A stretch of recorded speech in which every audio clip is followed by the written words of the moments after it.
The unicorn is a famous legendary creature of great mythical and metaphysical powers. It has been described in ancient times as a horse-like beast with a long horn, cloven hooves, and sometimes even a goat's beard. The unicorn was depicted on ancient seals of the Indus Valley civilization and was mentioned by the ancient Greeks and various writers of antiquity. But why is this creature so special and thought-provoking? Did it really exist? What does its presence mean for our collective unconscious? Find out answers to these and more questions in our new episode of the Alchemy of Psyche series.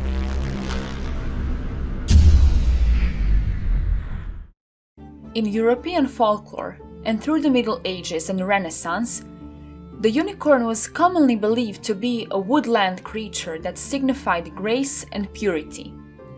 Its horn was believed to have magical properties that transformed poisoned water to be drinkable and healing. Cosmas Indicopleustes, a merchant of Alexandria who lived in the 6th century AD, made a voyage to India while writing various works on cosmography.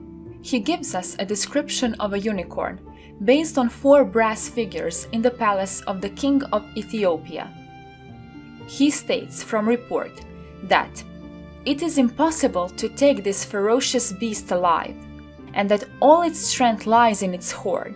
When it finds itself pursued and in danger of capture, it throws itself from a precipice and turns so aptly in falling that it receives all the shock upon the horn and so escapes safe and sound. James Hunniker tells us more about this creature. He dwells on equivocal twilights, and he can stare the sun out of countenance. Unicorn sings ravishing melodies for those who possess the inner ear of mystics and poets. When angered, he echoes the 7 thunders of the apocalypse, and we hear of desperate rumors of fire, flood, and disaster. And he haunts those ivory gates of sleep, whence come ineffable dreams to mortals. We must believe in the reality of our unicorn." End quote. As a creature that couldn't be captured or tamed, the unicorn was seen as the most sublime and thought-provoking creature. The origins of our beast are lost in the mists of the mythical source. Some scriptures say that it came from India, others from Tibet or Africa, while the New Age thinkers point to Atlantis. Before we continue, please consider subscribing and liking, as your support helps the channel grow in quality.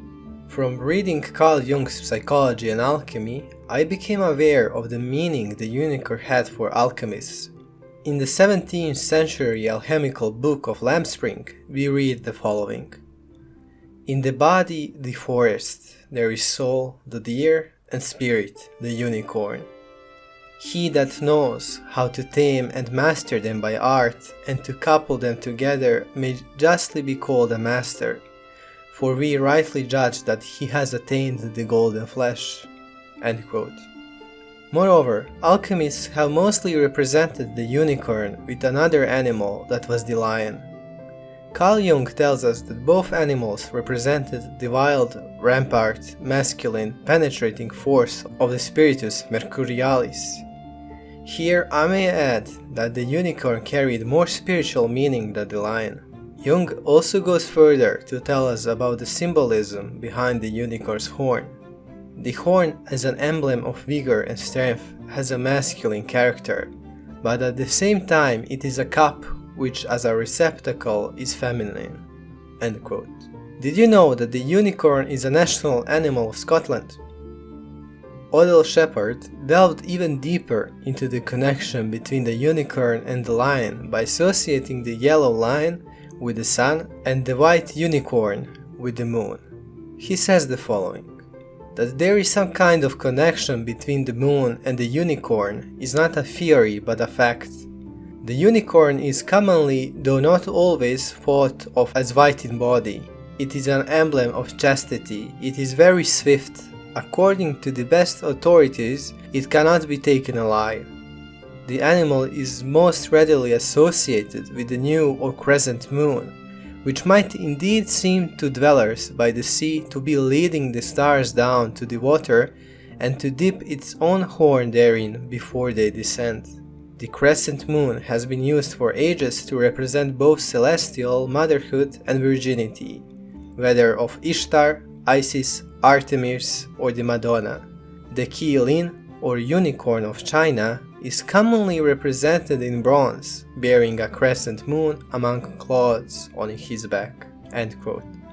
This magical and enchanting animal appears to only a rare few and has the ability to bestow magic, miracles, and wisdom to those who are pure of heart and virtuous in their deeds.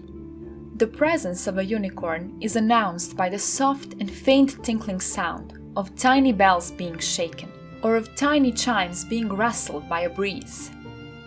And as bells and chimes symbolize the presence of something divine, the tinkling sound which accompanies the nearness of a unicorn reminds us that we are in the presence of a highly spiritual essence whose boundless domain encompasses all realms, matter and spirit.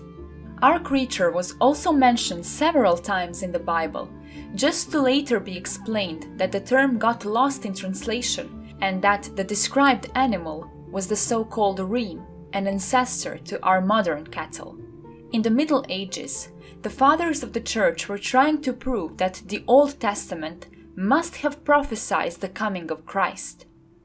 The eminent Bishop Ambrose of Milan was certain that the unicorn represented the Son of God and did everything to prove his point. From then on, Christ and unicorn became one. In that time, quite a popular book was Physiologus, which was a Christian bestiary that said this about the unicorn: Unicornis, the unicorn, which is also called rhinoceros by the Greeks, is one of the following nature. He is a very small animal, like a kid, excessively swift, with one horn in the middle of his forehead, and no hunter can catch him, but he can be trapped by the following strategy. A virgin girl is led to where he lurks, and there she is sent off by herself into the wood. He soon leaps into her lap when he sees her, and embraces her, and hence gets caught. And the lesson: our Lord Jesus Christ is also a unicorn spiritually, about whom it is said, and he was beloved like the son of the unicorns. End quote. This is how the most popular medieval depiction of the unicorn was born: tamed creature on a virgin's lap sitting next to a tree. In one of his notebooks, Leonardo da Vinci wrote, "The unicorn, through its intemperance and not knowing how to control itself for the love it bears to fair maidens, forgets its ferocity and wildness, and laying aside all fear, it will go up to a seated damsel and go to sleep in her lap, and thus the hunters take it." End quote. In Chinese tradition, the unicorn is an auspicious and perfect spiritual beast, which appears when sages are born. The mentioned unicorn symbolism aim at giving no more than a sample of the extremely intricate and tangled connections between pagan and natural philosophy, Gnosticism, alchemy, and ecclesiastical tradition, which in its turn had a deep and lasting influence on the world of medieval alchemy. The true meaning of the unicorn will always elude us, like every other thing or idea that we pursue to the limits of our powers and knowledge. He goes forth into mystery. This is it for today's episode. If you enjoyed, be sure to like and subscribe. Thanks for rebuilding Olympus.